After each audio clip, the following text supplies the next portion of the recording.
안녕하세요. 베이스캠프 국어과목사 오준호입니다. 중앙고 1학년 2023년 1학기 중간고사 국어 경향 분석을 시작하겠습니다. 출판사는 미래인이었고요. 그리고 시험 구성을 보시면 객관식이 28문항, 서술형이 4문항입니다. 근데 이거 조금 함정이에요. 서술형이 4개인데 각기 2개씩이라 8문항이라고 보셔도 무방합니다. 일단은 출제 범위 및 문항을 분석해 보겠습니다. 교과서 현대시 슬픔의 기쁨에게에서 문제 5문제 객관식 서술형 1번 출제되었습니다. 자, 일단은요 표현성의 특징은 특별한 점 없었기 때문에 넘어가고요. 외부 작품 활용, 시적 화자와 태도가 가장 유사한 작품을 고르는 문제입니다. 역시 학생들이 많이 어려워할 유형이에요. 외부 작품 넣으면 무조건 어려워합니다. 학생들은 이런 게 있다는 것만으로도 이번 중간고 시험은 그래도 어려웠다, 난도가. 근데 워크북에서 아예 본 작품이 출제됐기 때문에 그래도 선생님 수업을 듣는 학생들은 이 문제는 다 넘어갈 수 있었습니다. 그리고 슬픔이 기쁨에게 표현법과 거리가 먼 외부 작품 역시 워크북에서 다뤘습니다. 넘어갈게요. 4번, 5번은 특별한 점이 크게 없었어요. 5번이 어휘인데 프린트물을 줍니다. 한자성어와 속담을. 거기에서 한자성어 문제가 출제가 됐고요. 서술형 1번 표현상의 특징, 중심 내용 이해. 아주 평이한 문제. 특정 시어를 그대로 찾아 쓰거나 의인법을 3글자 쓰시면 되는 거예요. 그래서 중간고 같은 경우에 서술형이 이런 식으로 나온다라는 거를 말씀을 드립니다. 그 다음 교과서 현대소설 달밤에서 6번부터 10번까지 서술형 2개 출제되었습니다. 객관식이 굉장히 일률적으로 나오죠. 전부 크게 특별한 점 없었고요. 8번만 특정 부분에서 드러나는 인물의 성격을 파악하고 속담과 연계시킬 수 있는 기초 어휘 능력이 필요한 부분이었습니다. 그래서 속담만 암기한다고 무조건 맞힐 수 있는 것은 아니었다라는 거예요. 그 다음 10번도 넘어가고요. 서술형 2번은 A는 연민을 그대로 쓰고 B는 세상의 야박함을 그대로 쓰시면 되는데 아주 많이 풀었던 문제와 유사한 서술형이지만 학생들이 조건 읽기를 좀 잘해야 되지 않냐라는 생각을 해봅니다. 이번 충암 시험은요 중간까지 일단 읽고 말씀을 드리면 객관식이 상당히 어려웠기 때문에 상대적으로 서술형은 굉장히 난도가 낮음에도 불구하고 학생들이 읽을 시간이 부족했을 겁니다. 그런 부분에서 서술형을 오히려 손을 못 대거나 이런 부분이 생기면 점수에 치명적인 손해가 생기지 않을까 이런 거를 말씀을 드립니다. 하지만 그럼에도 불구하고 교과서 객관식은 웬만하면 다 맞추시려고 노력을 하셨어야 돼요. 교과서 희곡 파수본에서는 11번부터 14번까지 객관식만 출제됐고요. 특별한 점이 없습니다.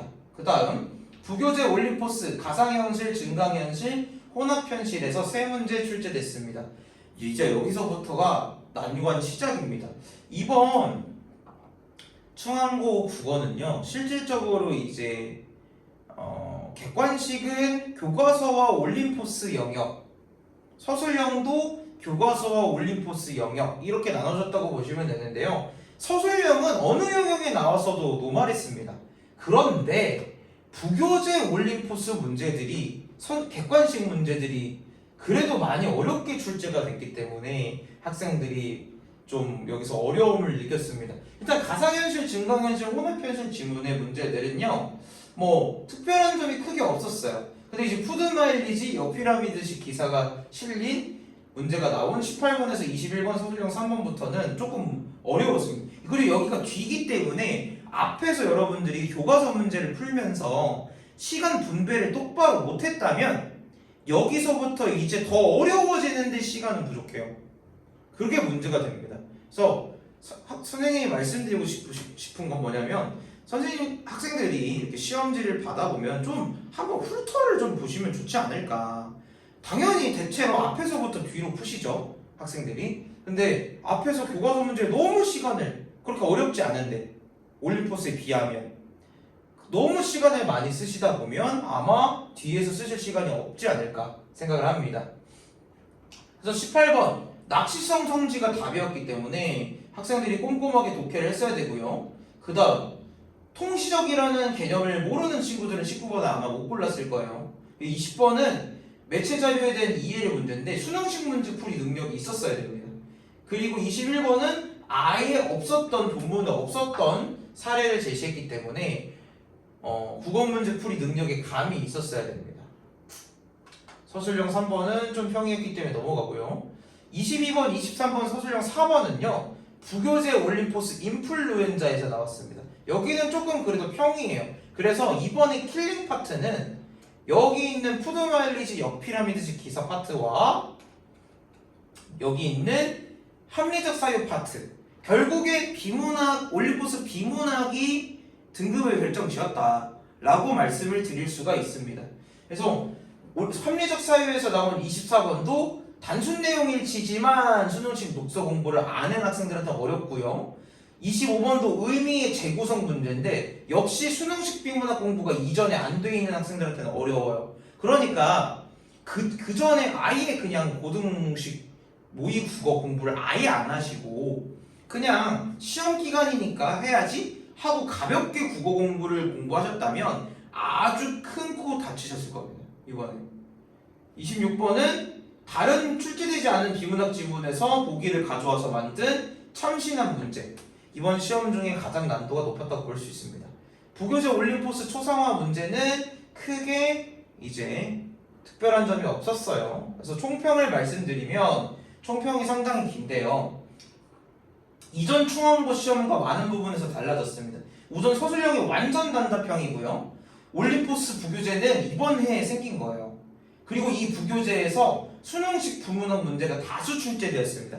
작년 기출 여러분이 보시면 아시겠지만 수능식 비문학 중간고사에 없었어요. 그래서 수능식 공부, 국어 공부를 아예 안 했다. 아주 큰 충격을 느끼셨을 겁니다. 실제로 학교 선생님도 너네 수업 들을 때는 왜 이렇게 잘 들었는데 점수는 왜 이래? 약간 이런 말을 하셨을 정도라고 합니다. 그래서 쌤이 생각하기에는 학교 선생님이 학생 수준을 완전히 파악하고 내신 건가 라는 좀 의구심이 들고요. 전체적으로 난이도가 양분되어 있습니다. 교과서 문제는 평이하고 서술형도 평이한데 올림포스에서는 오랜 시간 문제를 풀거나 고민을 많이 해야 되는 부분이 있었습니다. 그래서 전략적으로 교과서 문제와 서술형 문제부터 풀었으면 원점수를 좀 많이 획득했을 거고요. 올림포스에서 고민을 너무 많이 했다. 그럼 정답률도 떨어지고 원점수도 떨어져서 등급 손해를 많이 입으셨을 거예요. 이번에 내가 공부한 거에 비해서 너무 점수가 이번에 안 나왔다. 등급이. 그러면 이런 전략이 없었지 않나 라고 한번 생각을 해보시면 좋겠습니다. 그러면 기말고사는 대비를 어떻게 해야 되냐?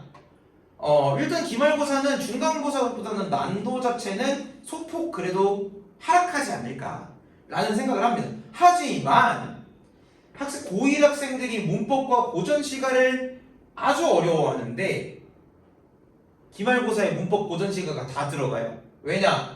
음운 변동 및 한글 맞춤법이 포함이 될 거고요. 올림포스 부교재에서 이제 고전 시가를 할 겁니다. 학교에서 비문학도 2지문은 들어간다 그랬어요. 그렇기 때문에 아주 복합적으로 여러 가지를 잘해야 되는 시험이 될 거고요. 그래서 문법과 일단 고전 시가 대비를 잘 하시고 비문학도 2지문 나오기 때문에 비문학도 여전히 좀 하셔야 돼요. 그래서 우리가 문법은 일단 문법이 좀 그리고 굉장히 관건이에요. 학교 선생님이 문법을 평이하게 된다고 말씀을 하셨어요. 하지만 그럼에도 불구하고 문법 개념을 여전히 잘 정립을 해야 되고요.